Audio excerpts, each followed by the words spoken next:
Have you ever been cleaning out an old desk?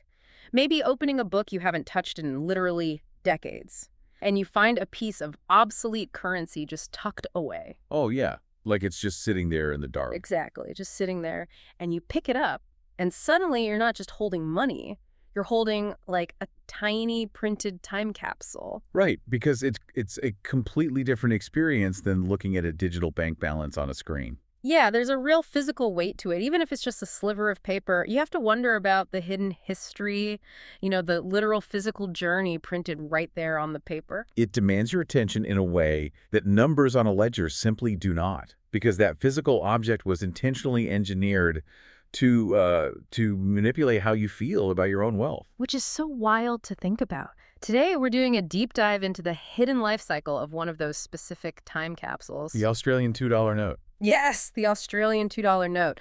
We've been looking through this fascinating Wikipedia article detailing its history, the mint records, the numismatic data. And we're going to use this single, beautifully designed piece of obsolete currency as a lens. Right, a lens to understand how entire societies handle massive economic shifts, how we assign value, and really how collective memory actually works. Okay, let's unpack this. To set the analytical stage here, it is crucial to remember that money is never just math.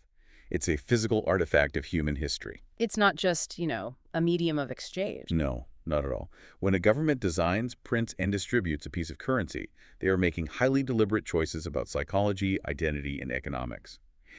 Every single millimeter of that design serves a specific defensive and communicative purpose. So to understand the birth of this specific note, we have to drop ourselves into the deeply confusing world it was born into. The year is 1966. Right, and Australia is undergoing this massive shift called decimalization. Which, it sounds like a dry academic term, but for the average person walking into a bakery or a mechanic shop, it was absolute mathematical chaos. Total chaos. They were replacing the old, deeply entrenched pre-decimal system, which was pounds, shillings, and pence. Yeah, with a clean base 10 system of dollars and cents. I actually tried to mentally calculate a grocery bill using the old system, and it is a nightmare. Oh, it's virtually impossible for us now. It feels like trying to measure everyday objects in elbows and thumbs. You had half pennies, 3 pence, florins, crowns. And suddenly the government just tells the public to throw all of that out and start counting in tens and hundreds. Right. Imagine being a citizen waking up to that reality. What's fascinating here is the psychology of that transition. Yeah. The government is asking an entire population to fundamentally rewire how they calculate the value of their daily labor. The cost of their groceries, the safety of their life savings. Exactly. You might intellectually know that the math of a decimal system is easier, but your internal compass for what a loaf of bread is actually worth is completely shattered overnight. The mental friction involved in that kind of transition has to be enormous. It is. And the single biggest risk a central bank faces in that exact moment is a sudden loss of public trust. Because money only has value if we all collectively hallucinate that it does. That's a great way to put it. If everyone panics, the economy stalls. Which brings me to a design choice that honestly feels like a massive psychological trick. The color of the note. Yes. The new $2 note was specifically created to replace the old £1 note. But instead of giving it some bold, futuristic new color to match the modern decimal system, they deliberately maintained the exact same green coloration of the old £1 note. Right. Was keeping that green color essentially like putting a familiar brand label on a totally foreign gadget just to stop the public from panicking? That is exactly what it was. They recognized that visual continuity is a vital tool for maintaining stability.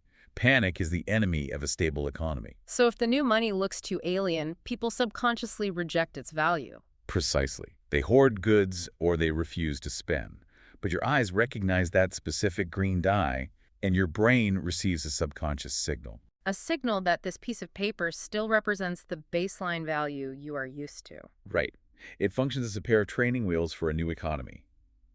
The math is changing, the name of the currency is changing, but holding that familiar green hue stops the public from panicking at the checkout counter. That's wild. The die itself was doing as much heavy lifting as the numbers printed on the note. Oh, absolutely. And the physical sensation of the money was just as critical as the visual. Right, because this new currency was let me check the notes, 145 millimeters wide by 72.5 millimeters high. And importantly, it wasn't printed on standard wood pulp paper. It was printed on cotton fiber. Cotton fiber, which gives currency that distinct, slightly fabric-like snap. You can almost feel the texture just talking about it. Yeah, it has a durability that regular paper completely lacks, surviving the crumpling and the accidental trips through the washing machine. It has to survive. Right. The public needs to physically interact with this new system to trust it. But the imagery printed on that cotton is where the government makes its next major psychological play.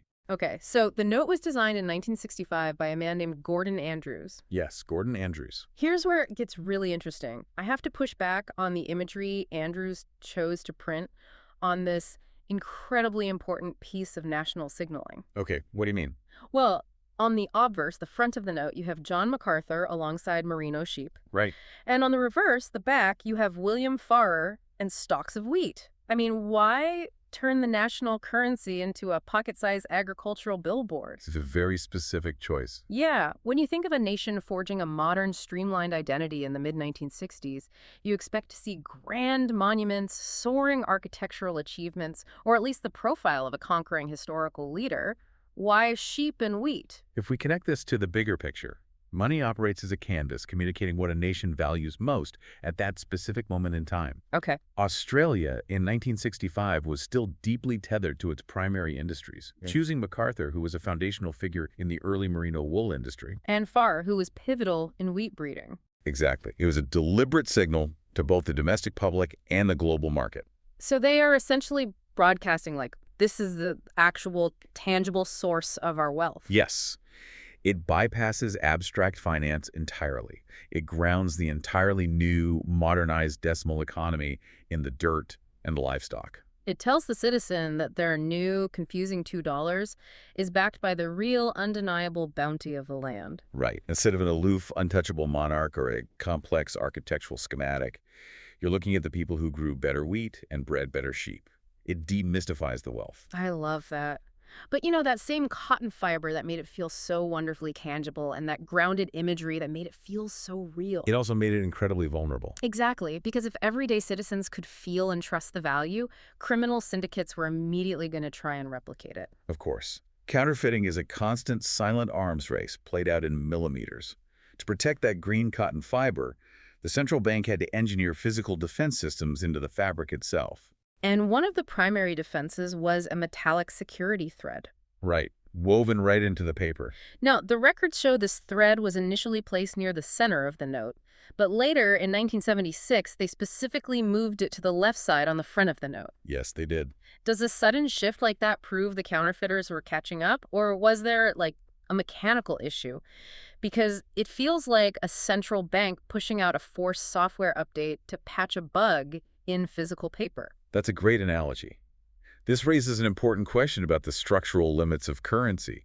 The thread isn't just printed on the surface, Right, it's actually inside it. Exactly. Yeah. Weaving a metallic strip into wet cotton pulp during the manufacturing process is incredibly complex. Moving it to the left side in 1976 suggests two overlapping pressures. Okay, what's the first one? First, central placement often causes a structural weakness exactly where people naturally fold a note in half to put it in their wallet. Oh, wow, because everyone just folds it right down the middle. Right, and that metal strip creates a fault line. The second pressure is that criminal syndicates reverse engineer security features the moment they are released. So by moving it, they mess up the counterfeiter's process. Exactly. Moving the thread forces counterfeiters to completely retool their own illegal manufacturing processes. It buys the government time. It's the ultimate high-stakes game of cat and mouse, hidden right there in your pocket. It really is. But there is another security feature from the 1966 design that is absolutely wild to me. The watermark. Yes. The paper included a watermark of Captain James Cook in the white field of the note. You hold it up to the light and boom, there is his face. A classic security feature. But they didn't commission a new modern watermark for this revolutionary decimal currency.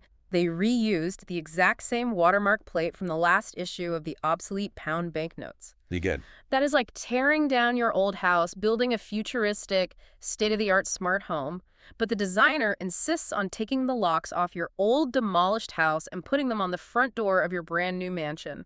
Yeah. I mean, why reuse an old security feature on a brand new currency? Well, the smart home analogy is perfect here, but you have to look at the dual purpose it served.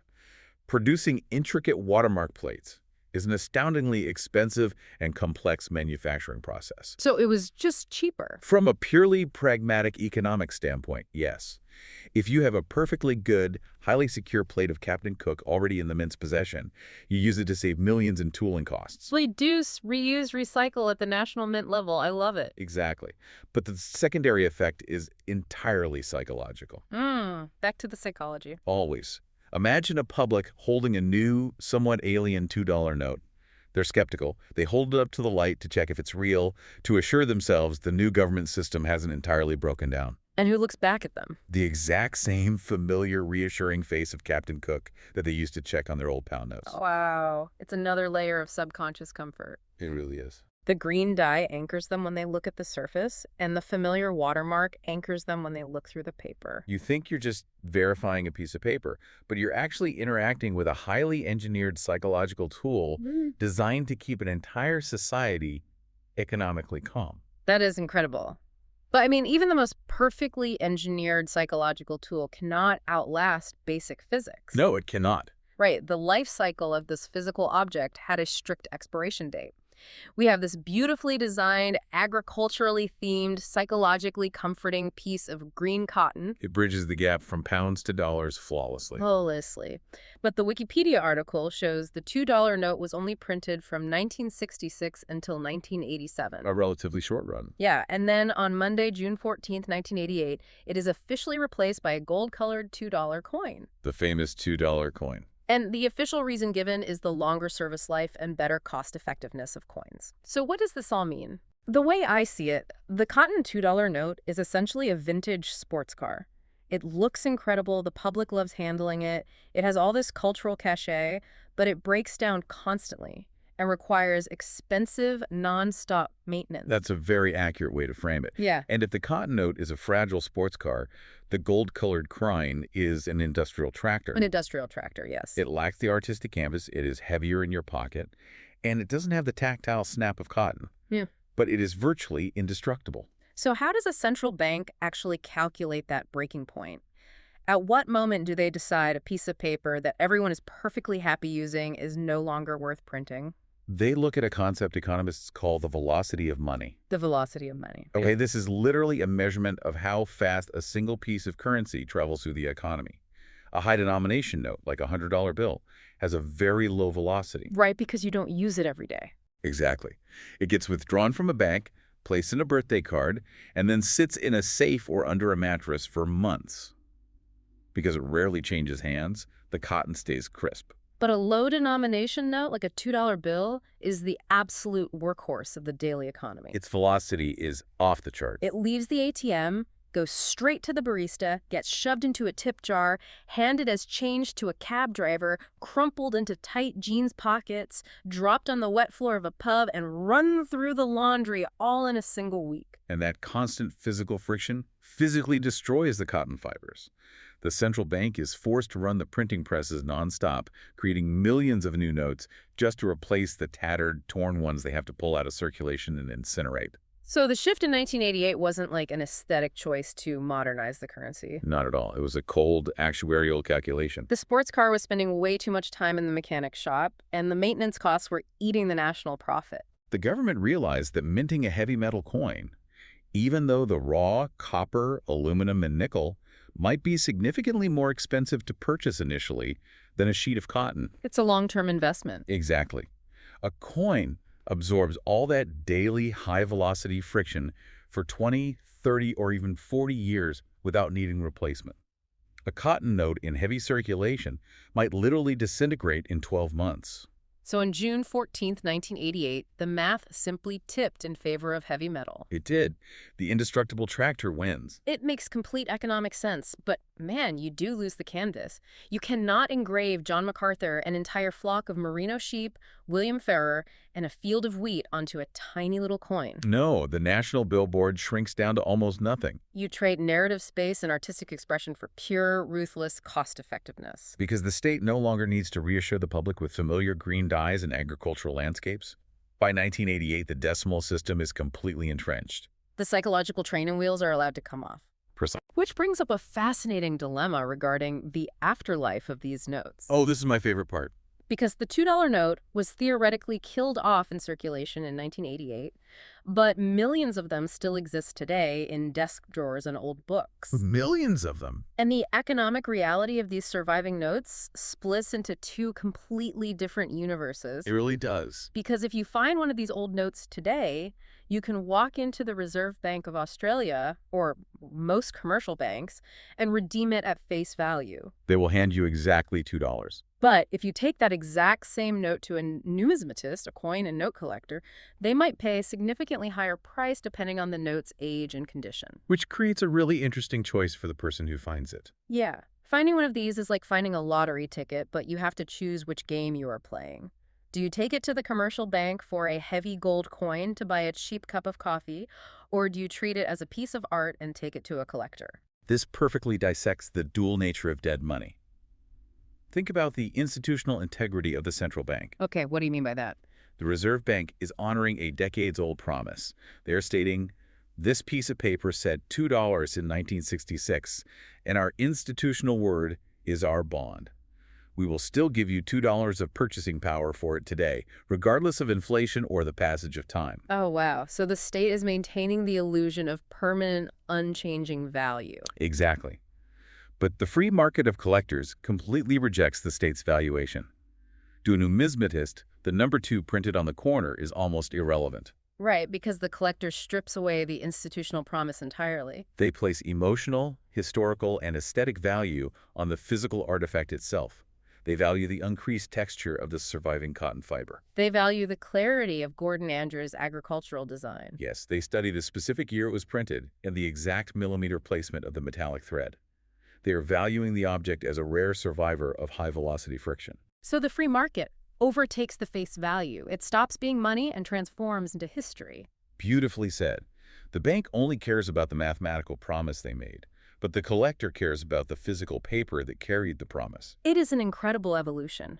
A single object transcends its original mundane purpose as a medium of exchange and becomes a curated artifact of national heritage. There really is a masterclass in how much intense engineering and cultural signaling goes into the everyday objects we just shove into our pockets and completely take for granted. It really was a wild 22-year journey for a single piece of currency. It started as a green-colored psychological bridge to stop a nation from panicking over decimalization. Then it acted as a cotton canvas, reminding everyday people that their wealth actually grew out of the dirt with sheep and wheat. It fought a silent, ongoing war against counterfeiters with moving metallic threads and cleverly recycled watermarks. And finally, it was sacrificed at the altar of cost-effectiveness. Replaced by a shiny gold coin that could withstand the friction of daily life. The physical journey of that note is over, but it forces us to look at the current state of our own wallets. It absolutely does. That is the real takeaway for you listening right now. The next time you actually handle physical cash today, if you even still use it, remember the incredible amount of history, cold macroeconomics, and deep human psychology folded up into that small piece of cotton or polymer. It is never just math. Never. Which leaves us with a final thought to mull over. Look at the constant, ruthless drive for cost-effectiveness that killed the Australian $2 note and replaced it with a metal coin. Right. Now, apply that same actuarial math to today's economy. How much longer will any of our current physical money exist before the central banks decide that fully digital currency is the ultimate indestructible tractor? Oh, wow. When that inevitable digital shift finally makes all physical currency completely obsolete, what will the collectors of the future value most about the mundane, forgotten cash sitting in your wallet right now? Will they care about the invisible security threads, the colorful designs, or just the physical memory of holding actual wealth in your hands? Something to think about the next time you're digging through a grandparent's drawer.